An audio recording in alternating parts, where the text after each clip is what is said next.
What's up, guys? EJ Stewart here, joined by Shamari Stewart for another week of Moon Knight episode recaps. Of course, we were not able to get a recap done last week, so we're going to review the last two episodes of Moon Knight in this discussion. So, Shan, we'll be talking about episode 4 and episodes 5. These episodes titled The Tomb and Asylum. Sham, very different episodes for in terms of feel, in terms of the plot, in terms of the themes of the episode. The fourth episode, definitely more of your adventure vibe, more of your mummy vibe. And it kind of sent us into this fifth episode, which is very trippy. We talked a lot, me and Kendall have in the past on this show. We have talked about the comparisons between this show and Legion. I mean, the fifth episode felt like an episode straight out of Legion. Definitely more of your trippy, definitely more of your kind of mind warping kind of presentation of the dilemma for the character Mark Spector and Stephen Grant. We learn a lot about Mark Spector.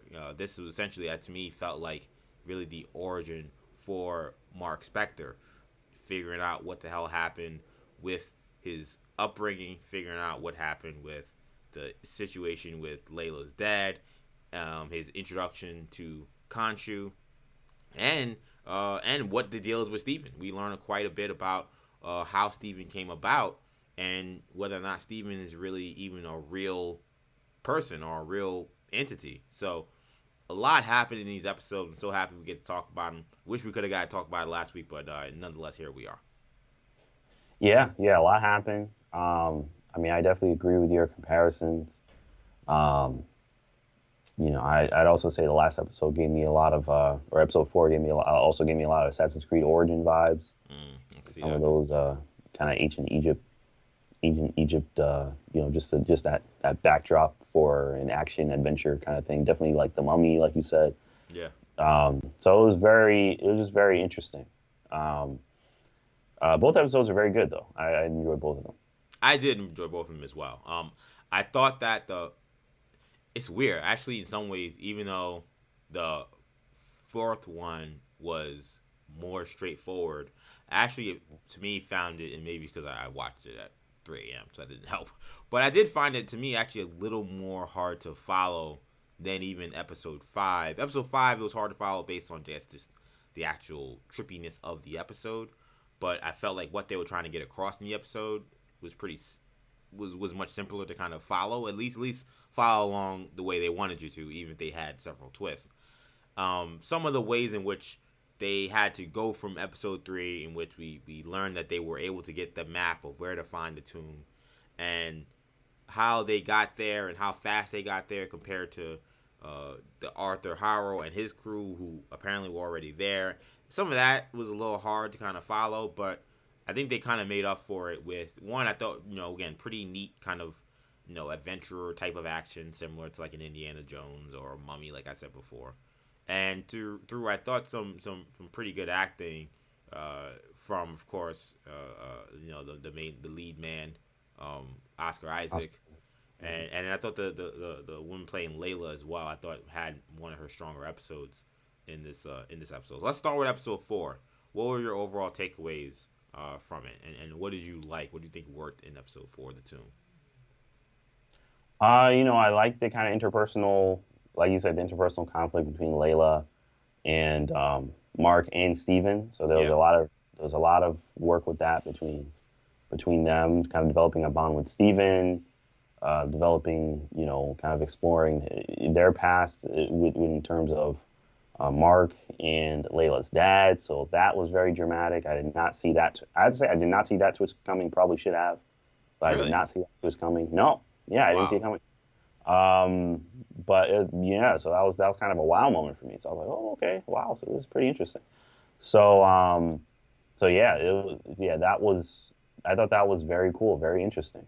Um, very sad. So Yeah.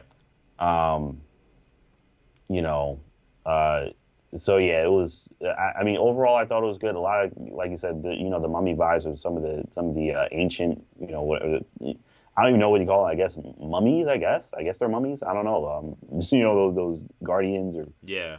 ghouls. They're like That members of the undead that Yeah, that are still guarding the tomb of a myth. yeah.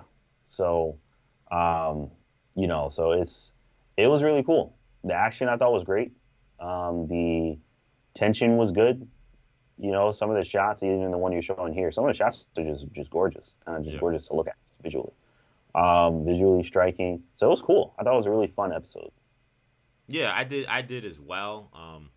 I kind of, I did enjoy this kind of, this fight that ensued between Layla and this undead, guard, so to speak, of Amit's tomb. I felt like this episode, or at least at some point in the show, we kind of needed to see why Khonshu sees so much in Layla. We've seen bits and pieces. We see she's fearless. We see she's tough. But I think this was kind of your really great scene to see. Okay, no, like Layla is a badass, and I could see totally why Khonshu would see this person as being a potentially great asset and someone that could be a great avatar once Mark slash Steven are out of the picture. And I thought what I liked about a lot of this, I felt like a lot of Mark and Layla's thing they have together kind of all really came into great focus in these two episodes. I think it began to come into focus with how this episode, set up the fact that he was there for her father's killing. And, Mark is the kind of person that we see from his childhood. He's a person that carries a lot of great grief. Um, but we also see that there's something about that archaeologist aspect that he does find interesting. He found interesting since he was a kid. So to me, it seemed like those two things came together as to why the romance with Layla happened.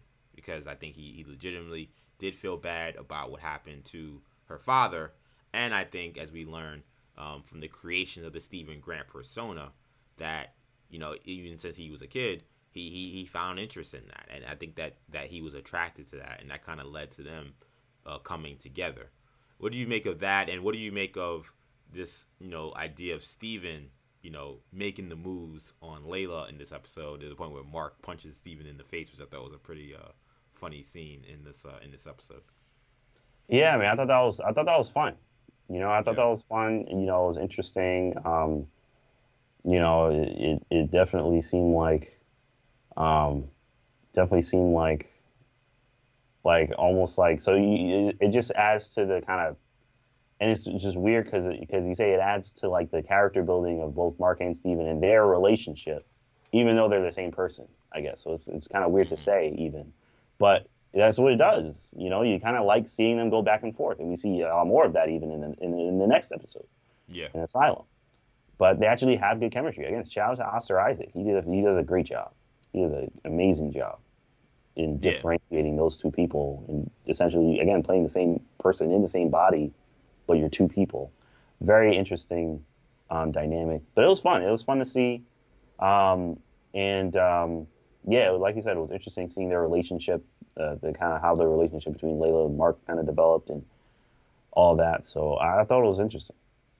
Now Steven, through his ability to one get them to the site based on the map he was able to make with Khonshu in the episode prior, and then being able to see that this was a maze in this tomb. He was able to get to Alexander the Great, discovering that Alexander the Great was the final avatar. Was able to get the Shakti that was able to try to prevent you know Harrow and all his minions from getting ahead.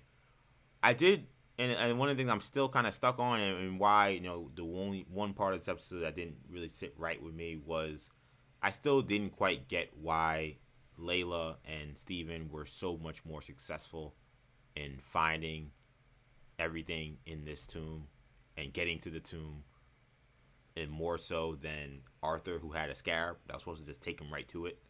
Like that part of it, I don't feel like ever really got explained. Like Arthur should have had like now. I guess maybe the explanation was well, like Arthur's men were getting killed by like these like ancient Egyptian priests and undead guards. I don't know, but and they do say, oh man, there's like blood and like body parts everywhere. Like what the hell's been going on here? Maybe like you know these undead Egyptian priests were like, we ain't having this. Um, but I mean, Weston has all these guns, he has all these men. Was there any that part of it confusing for you? Because it was a little bit for me. Um, I mean, I didn't really think of that, but I mean, Mm-hmm. I think that makes sense. Yeah. I mean, I know there was. I mean, the scarab. I would imagine the scarab would help. I think when it comes to them being in the tomb, you know, at that point they're in a tomb, so there's a bunch of rooms and stuff. I don't know if the scarab would, because I don't know if it works like a compass, where it Okay. just points one That's direction. how. That's kind of how I feel like when they displayed it, that's how it looked to me. But Right. in fairness, that is me leaping to a certain conclusion. Okay. Yeah. So I don't know. So I don't know if he were in like the maze, for example, if it Mm-hmm. would guide him through the maze, Yeah. or if it would just like point north, you know, and Right. just like Right. Yeah. he wouldn't really know how to navigate that. So I don't know. Honestly, I don't really know. They probably could have been more specific, to be honest, in terms of how that would work or how that works. I think they just made the choice to devote more time to Layla and Steven Mm-hmm. and Mark. Um, you know, I'm gonna be honest. I don't know if I'm alone here. I think Harold's been a pretty big weak link for this Oh entire. yeah. I'm glad we're getting there. Yeah. You know, he's been a big weak link for this entire show. Um, so like the last episode in which he was barely featured was fantastic. I think partially because he was barely featured. Yeah, because Uh, it was a and it's different Harrow, and it's a Harrow that I don't believe is real. So yeah. yeah, So and even that version should change, more entertaining, just in general. yeah, So I don't know.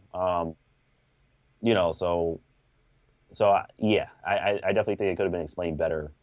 Um, and yeah, I mean, a lot of the things whenever he's introduced, I wouldn't necessarily say I check out totally, but yeah, I'm kind of just like, okay, yeah, he's looking for the person, and you know, he's gonna find the you know the Egyptian person and the Egyptian god, and we'll get to wherever. I just want us to kind of get to the part where we see Moon Knight beat him up, you know, kind of a little bit. To be totally honest with you, yeah. you No, know, I feel you. so that's you know that in general, that's kind of how I feel about the situation. Yeah, no, I mean, I don't think that that's an unfair way to look at it, in my opinion. I mean, I felt like he's the one that tells Layla about her father, and he's able to kind of turn them on each other.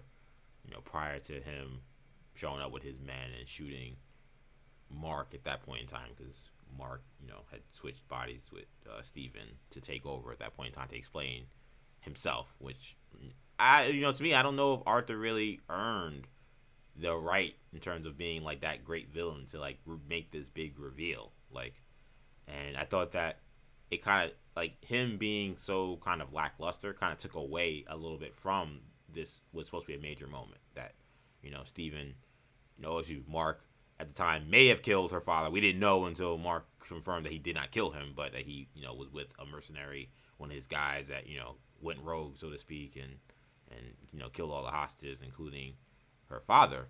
Like him not being that kind of monster, so to speak, and him kind of just speaking in riddles and kind of just walking around with his cane and not really doing all that much. For him to reveal that kind of just haphazardly being like, oh, I looked into Steven's heart. I think he was there when your dad died. Like, I don't know. It just seemed that felt a little flat for me. So that was a little unfortunate because that was a major moment. I thought that um, Layla and the acting there was able to kind of overcome that a little bit because, like, I thought her May Calamwine was great in that scene. I thought that she was able to bring the emotion that would be expected in that moment, but it's nothing to do with Ethan Hawke as an actor. It's just that No, character yeah, so far, just and I thought it had potential, but so far has not really hit with me, and that was a problem for me with that particular part of the episode. yeah, it definitely was.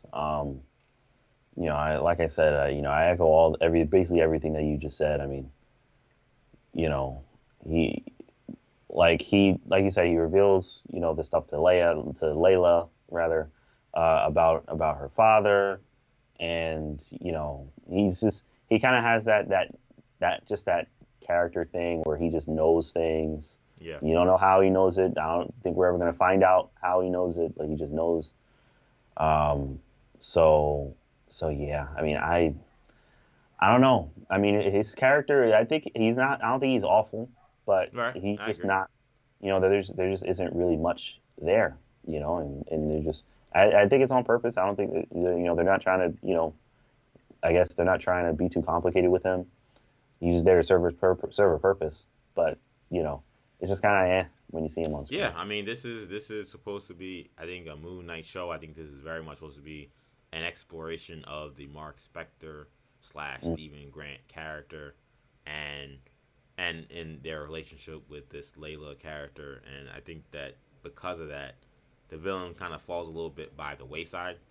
There's enough of yeah. a conflict with the villain that it it still garners your attention. This idea that this person is gonna unleash essentially hell on earth by condemning all these people to death before they've done anything wrong, before they can truly be judged, is enough to keep you engaged and at least keep you saying, "Well, we gotta stop this guy." You're still interested in that plot, but as you said, Mhm. him just in itself, I don't know. I agree. I think it's fell a little bit flat for me, and I'm one to maybe be a little bit more generous when it comes to Marvel villains. I don't necessarily. There have been a lot of weak ones. I don't know if necessarily they've just had this run of terrible villains, like people say all the time. But Arthur Harrow, who I think had decent potential, not living up to it so far.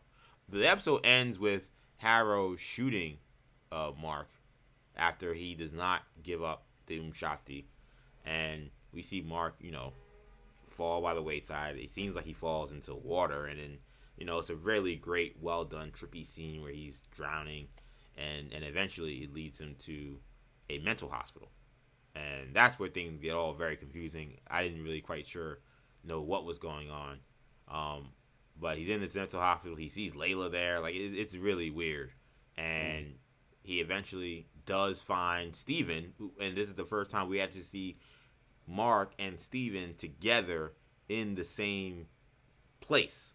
So we just thought he was shot in the chest multiple times and was either dead or dying, and now here he is with Steven. So what exactly is going on? Well, that's when we get the debut appearance from uh, the hippo, as was referred to multiple times in this episode 5, and that kind of leads us right into episode 5. So, um, of course, like I said, uh, Mark and Steven are together in this weird situation. They don't seem to even know really what's going on, but this hippo, who we now know to be the Egyptian god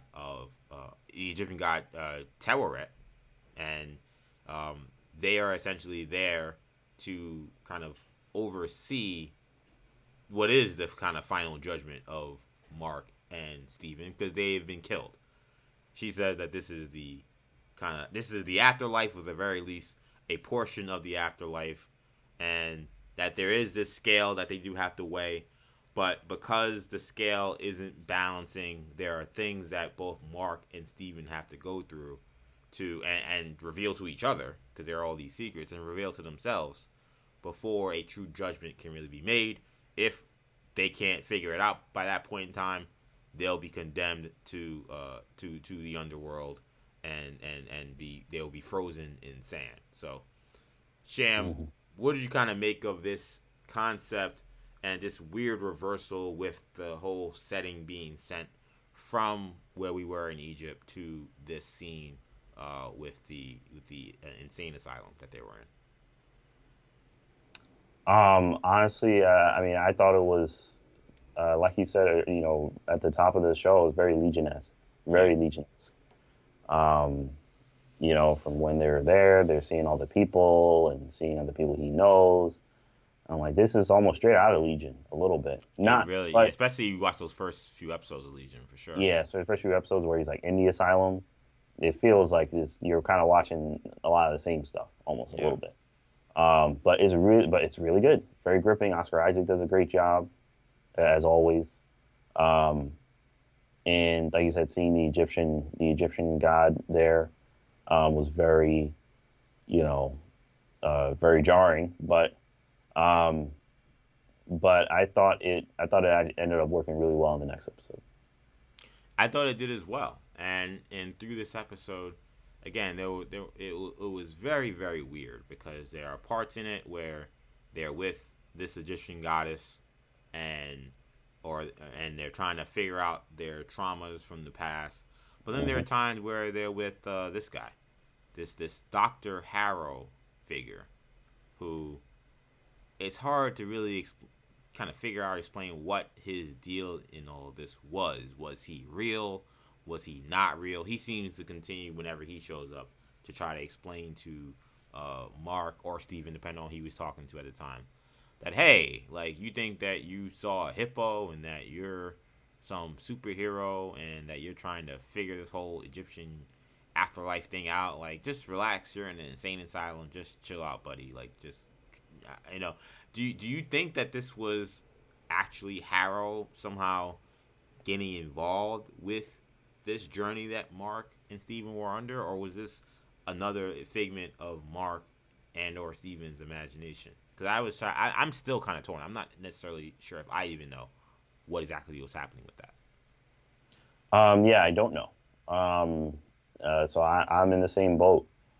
I think it's possible it was. I kind of hope it was, I hope it was honestly. too, because it would actually I, help the Harold character. yeah, exactly. Yeah, it would Yeah. make him a little more interesting. So I kind of hope it was him, um, because then that would be very fascinating. I think that would make the final, whatever the final confrontation is, a little more interesting as well. So yeah, I definitely hope it was, but I have no idea. Um, I think it's also supposed to add the element of, is this real? Any of Yeah. this Yeah. real? Or Right. is Yeah. No. he just Yeah. in an asylum making all this up? Yeah. It adds a little bit of drama and a little bit of skepticism about everything that you've actually seen in this show, which I think is quite smart.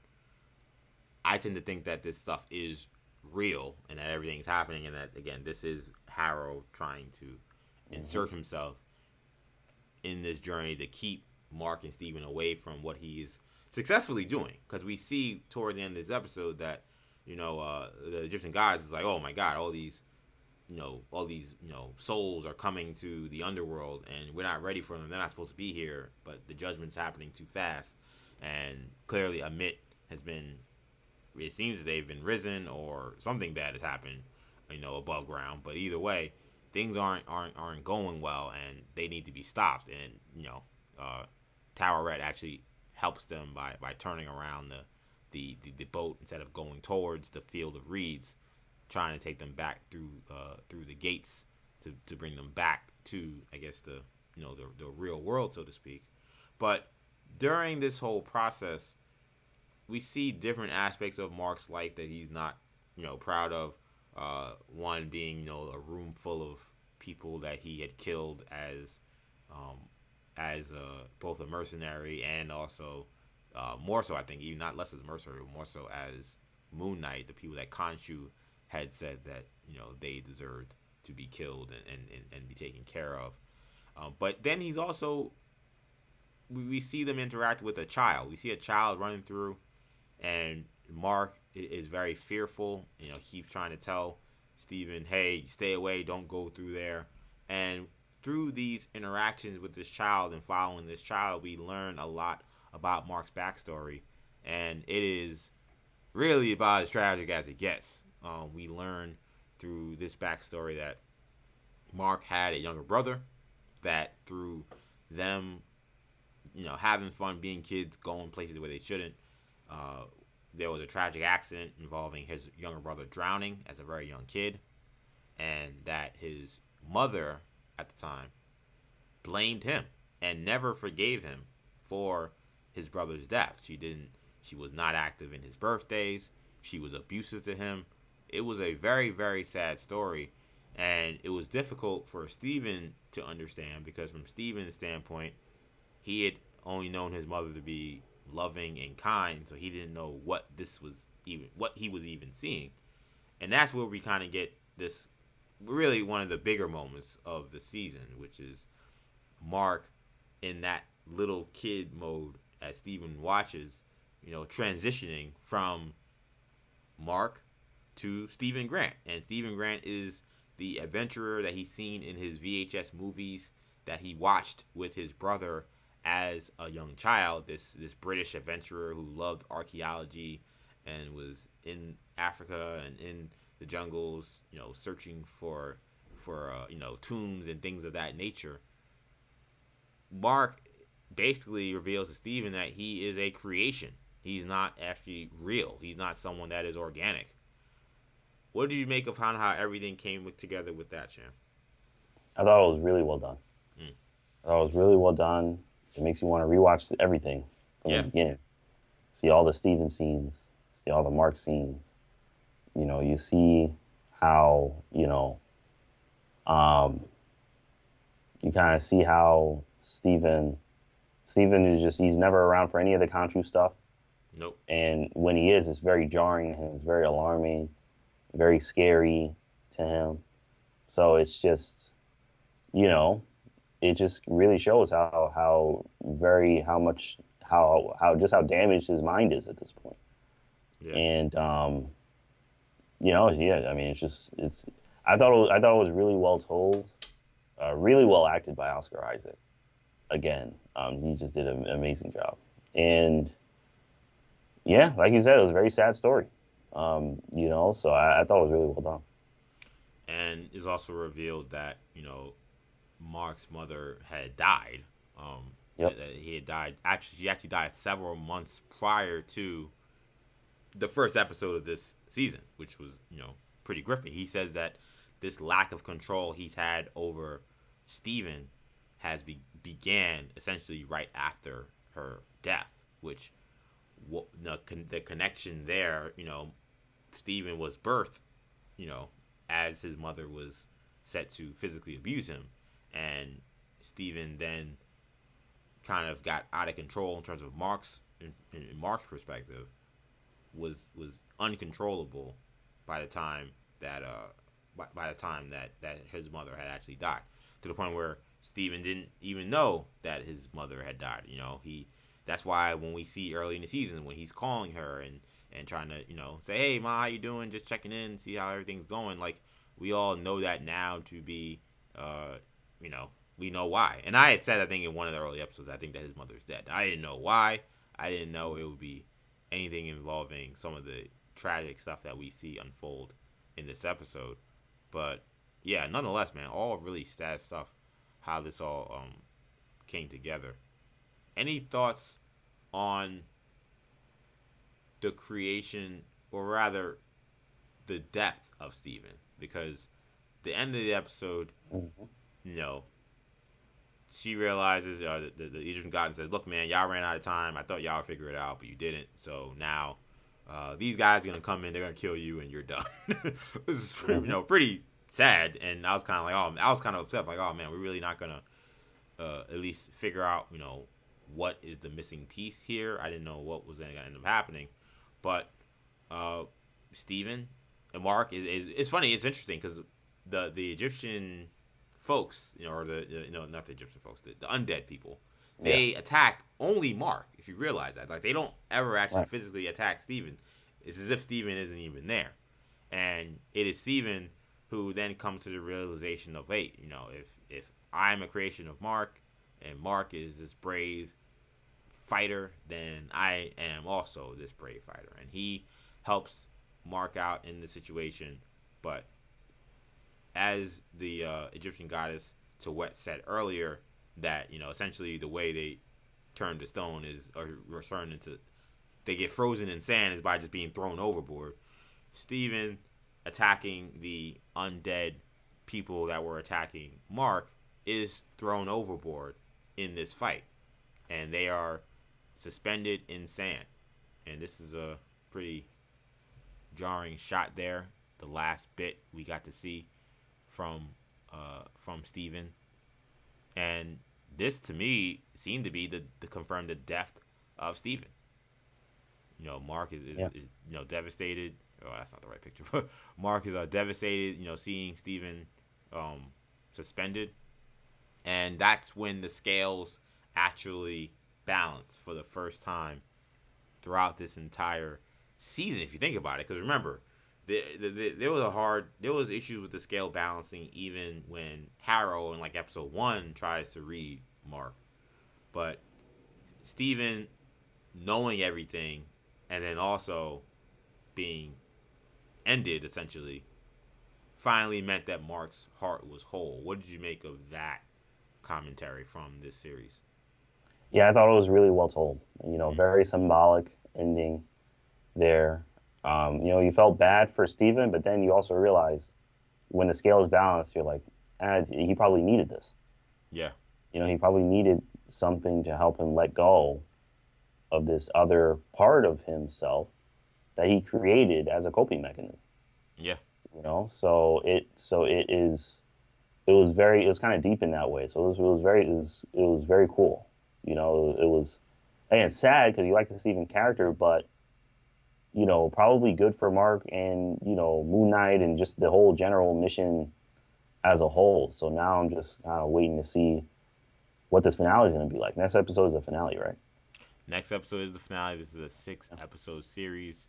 The scales are balanced. Mark Spector now uh, will be sent back to the main world, so to speak. He will be out of the underworld. He's gonna have a lot on his plate, as to where it told him, like, you're just gonna be going to a body with a bullet in his chest. So you're gonna have a lot of explaining to do and things to figure out. You're gonna have to figure out how to get to Khonshu. You're gonna have to figure out what's going on with Layla. So tall orders at last.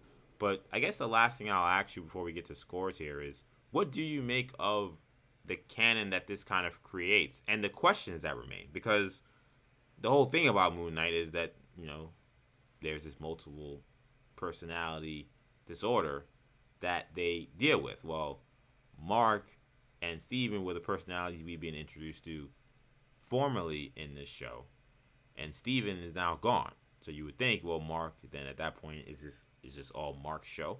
But if you remember, I want to say episode 3, it seemed like there was a third person that also may be in this picture. Because remember, there were people being killed by Mark slash Steven, in which neither of them would claim those deaths when they were just tracking down clues and tracking down people in Egypt to try to get an idea of exactly how to get to Amit's tomb and how to find Harrow. So what do you think exactly is happening with that? I'm still not necessarily all squared away with the idea that Steven is gone, but what about potentially other personalities that we haven't seen yet? Yeah, I was gonna say that. I was gonna say, I mean, it's not. We don't know that Steven was the only one Yeah, necessarily, or that more can't and or won't be created. yeah, I suppose so. He could still have multiple personalities. Um, so yeah, that's definitely a mystery. Um, I haven't read Moon Knight, full disclosure, so yeah, I'm not exactly married to the idea that he needs multiple personalities, but if that's a significant part of his character, I mean, that's something that I wouldn't mind if they continue to explore that. I'm fine either way, personally. Oscar Isaac did a great job as Mark. I think he did a great job as Moon Knight. So, I mean, I thought it was, overall, I just thought it was very well done all around. I think if they did kind of stop the personalities thing here, I feel like it would have all gone full circle. yeah. It would have had a That is beginning and true. an end, and it would have been neat and well done. So Yeah, I wouldn't have any problem with that. Um, but yeah, so yeah, I would be fine with that. But I think that I agree with you. I do remember there were parts before where they seemed to imply that there were like more personalities. So yeah. I don't know. I mean, that'll remain to be seen. And also shout out to um, was it because the Egyptian goddess name dropped, like, was it the astral plane Yes, that she yes, named she it? did. Yeah, she's at different planes outside of, you know, Yes, when she said one afterlife, yes, and the that had me afterlife. That's what thinking it was. Yeah, uh, of Wakanda right. and Yeah, absolutely. Black Panther. So I thought that was really cool. Yeah, and of course, as people have mentioned several times, the Panther God is a sibling to Khonshu. That's what it's supposed to be in the comics, and if there's going to be a tie-in with any ongoing Marvel canon, that would be your tie-in that would make the most sense. Black Panther to Moon Knight. So definitely a great shout out there to the astral plane. Also, I thought just really touching moments with Steven multiple times, kind of letting Mark off the hook for his traumas. Whether it be what happened with his mom, telling him that it wasn't his fault what happened to his brother Randall, whether it be explaining to him what happened with Khonshu and saying, look, this is a guy he's clearly like taking advantage of you. Like he pegged you for a long time. He found you at your weakest moment, and now he's pouncing. And this idea that you're doing this because you're an actual killer is not the case. And that's what kind of made Steven's death, quote unquote, then sad, because these two guys have been bickering back and forth for the entire season, and yet here they are actually seemingly kind of understanding each other, maybe for the first time, but essentially it's too late, or maybe not necessarily it's too late, but that because they do now understand each other, there's no longer a need for Steven. So overall, very powerful story. I definitely enjoyed 5, probably better than 4. So I'll let you go first though with the scores on episodes 4 and 5. What are you going to give these episodes, starting with the Tomb and then Asylum for Moon Knight? I'll give the Tomb an 8.5. Oh, that's I high. enjoy, yeah, I thought I liked it. Yeah, Okay. I enjoyed the Tomb. I thought it was a fun episode. Um, you know, I was having fun with it pretty much from Yeah. start to finish. So I would definitely give it an 8.5. Okay. I'll give Asylum probably in like an 8.8, not quite a 9, but they did the kind of the Legion kind of thing very well, where you're not really sure what's real, what's not. Yeah. Oh, we kind of in the Asylum. The effects were great. The visuals again were great, especially when they were in that on that boat. Yeah. Uh, Absolutely. and the story was great. You learned so much about Mark and Steven and all that. It was told really well. Kind of helped fill a lot of holes, things that you were confused about earlier on in the series. So I thought the second episode was very good. I'd probably go 8.8. It was a really solid episode. Okay. I'm gonna go with the first episode. I'm gonna give a 7.5. Good episode. I liked a lot of the elements with the action with Layla. Um, I thought the Stephen Layla slash Stephen Mark Layla relationship all well done. I thought, for me, Harrow and some of the logistics of what was going on and why they were there seemingly faster than Harrow's people, or what was happening with Harrow's people. There was just a couple of things that really weren't explained that great to me. I think if there's anything about the show that maybe has been a little frustrating, part of it is by design, especially the early episodes where like you jump from place to place, you don't understand why. I don't want to do that once we're supposed to kind of know the rules of these two, entities being different people, even though they're in the same body. I kind of thought that it would be more simplified at that point in time. I don't feel this episode did a good job of that. So what should have been probably an 8 or 8.5 drops to a 7.5 for me. Second episode, I'll give it 8.5. I thought this was a really great episode. The penultimate episode of a season oftentimes is just as important, if not more important, than the finale of a season, because it really has to. The setup to the crescendo is crucial to making these stories work, and the whole story that's been the most fascinating one has been, what is this dynamic between Steven and Mark, and seeing that kind of play out in full without any more. There's some mystery left, but at least the mystery between those two seem to be kind of all put to bed. We kind of understand everything now, because Mark, being a character that holds so much close to the vest, really finally opened up quite a bit about what the deal is with Steven and why this has all happened to him in the first place. So really an outstanding episode. Both episodes really well shot. CGI in the episodes, especially like you mentioned, so sailing through Duat, I thought that was really beautiful stuff.